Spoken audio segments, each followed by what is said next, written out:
Donc on se dit, on va faire un espace de coworking, on va le gérer et on va profiter pour travailler, pour développer l'agence. Bonne idée ou pas? Oui, très bonne idée. Une délicieuse idée, bien sûr. Salut! Donc pour commencer, pour ceux qui m'ont fait la remarque que c'est pas un volant, je ne fais pas une chaîne WRC, pas une chaîne gaming, c'est simplement un filtre anti-bruit pour le micro. C'est un dispositif qui sécurise un peu la qualité du son quoi. Merci pour vos abonnements, merci pour vos commentaires, merci pour vos vues, pour vos feedbacks. Je remercie aussi ma petite maman qui m'a indiqué de manière superstitieuse que j'avais dit beaucoup de voilà Merci maman, je fais une petite dédicace. La deuxième vidéo, le mec fait des jeunes dédicaces à sa daronne. Aujourd'hui, l'agence, ça fait bientôt 5 ans. Il s'est passé plein de choses en 5 ans, évidemment. Mais aujourd'hui, on est bien rodé, chacun à sa place, on sait ce qu'on doit faire. On gagne bien notre vie, on organise bien notre temps. On doit tourner autour des 200, 250...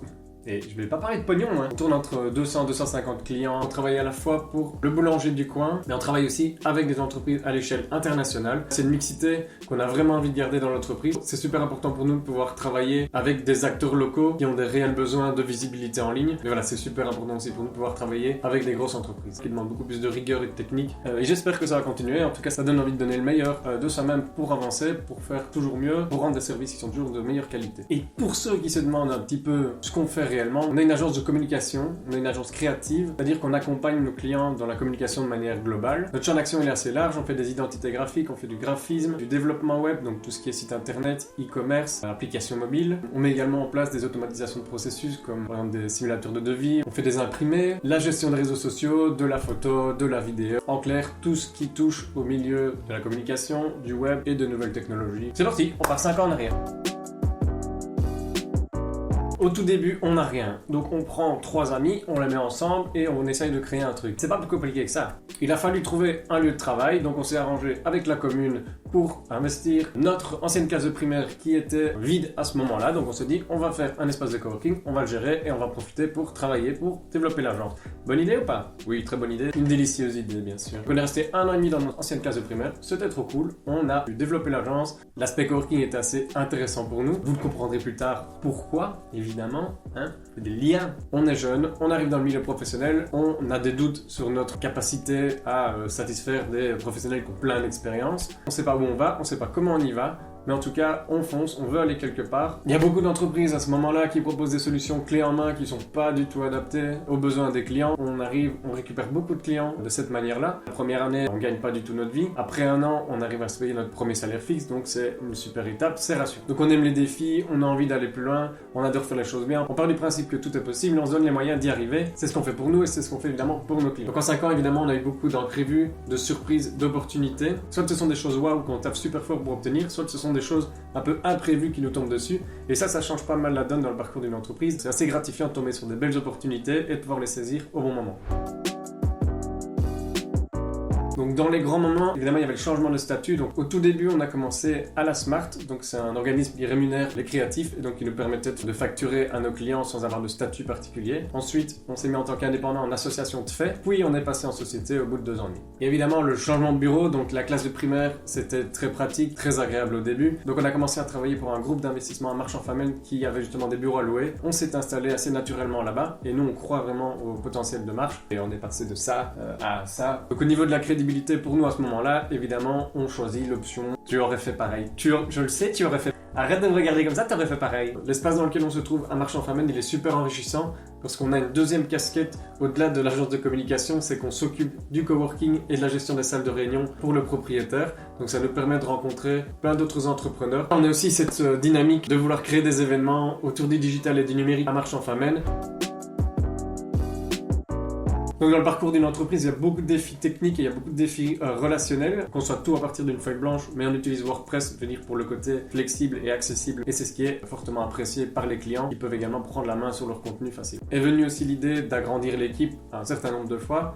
Nous, on veut vraiment pas se brûler les ailes, grandir trop vite. On a déjà vu beaucoup d'entreprises se casser la gueule parce qu'elles ont eu un peu plus de boulot à un moment donné, elles ont engagé plein de personnes, et puis moins de boulot un petit peu plus tard, et virer des personnes. Nous, c'est pas vraiment notre politique. Donc on préfère pouvoir contrôler la quantité de travail qui rentre, améliorer les processus en interne pour pouvoir améliorer finalement notre capacité de production. Dans les plus gros défis de l'entreprise, il y a la gestion de projet. Moi, j'ai un associé responsable de la gestion de projet, donc c'est un travail très complexe. Son rôle, c'est de recevoir la demande du client, de la traiter, de bien comprendre les besoins, et ensuite de distribuer les différentes tâches, aux différents profils de l'entreprise afin de pouvoir rendre le travail le plus pertinent et efficace. Le client est impliqué afin qu'il puisse valider chaque étape de production. Donc ça c'est plutôt pour la partie web. Pour la partie graphisme, plutôt moi qui m'en occupe puisque c'est une partie un peu à part. Donc la difficulté évidemment c'est que nous on rencontre des clients qui sont de tous secteurs différents. Donc ça peut être dans les assurances, dans l'automobile, dans le pharma, dans la construction. Donc il y a vraiment beaucoup de thématiques et nous il faut qu'on puisse s'imprégner de tous ces métiers-là pour pouvoir rendre des services qui sont cohérents par rapport à la demande du client. Donc ça nécessite une grande part d'écoute et d'empathie pour pouvoir en tout cas bien cerner le client et sa demande.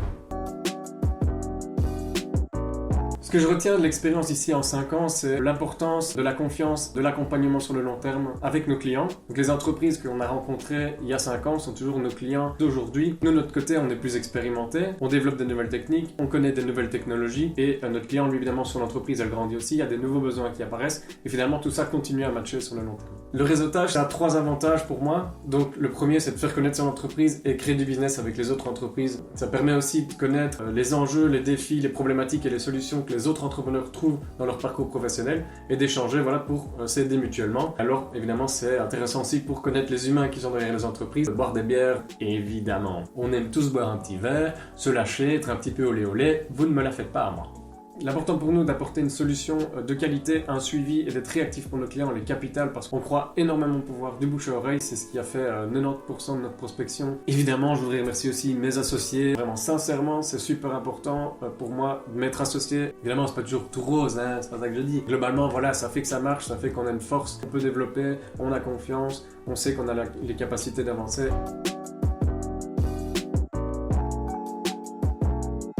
Le challenge du futur, dans le milieu des nouvelles technologies, évidemment tout bouge beaucoup. On tient à toujours être à l'affût de nouvelles technologies. On va chercher, je pense, des profils qui sont toujours plus jeunes et qui vont venir avec une fraîcheur, avec une connaissance des nouvelles technologies que nous, on n'a peut-être pas encore eu le temps d'assimiler. Être à l'écoute de ce qui se fait. On parle beaucoup du métavers et non, c'est encore un peu flou aux yeux du grand public. Mais je pense, nous, en tant que communicants, on va devoir à un moment donné réfléchir à quel est notre rôle à jouer dans ces systèmes. Donc ça, ce sera un enjeu d'avenir pour nous aussi. J'ai abordé un certain nombre de choses et il y a d'autres choses que je n'ai pas abordées volontairement pour faire court. Si vous avez des questions, n'hésitez pas. Moi, ça m'intéresse de savoir ce qui vous intéresse. J'en profite pour glisser que la prochaine vidéo, dans 2 semaines, ce sera sur une expérience plutôt à titre personnel. L'objectif était de se lever un petit peu plus tôt le matin. Voilà, comme j'aime bien faire les choses à fond, évidemment, je me suis levé à 5h du mat pendant 4 mois. Ça a fait un petit ménage dans ma vie. C'est une expérience qui m'apporte encore beaucoup aujourd'hui, mais que j'ai adapté à un rythme un peu plus... J'ai arrêté les montagnes russes, j'ai un peu lissé la courbe. Merci de m'avoir écouté, j'espère que j'ai dit moins de voilà, et voilà. On se voit bientôt, au revoir.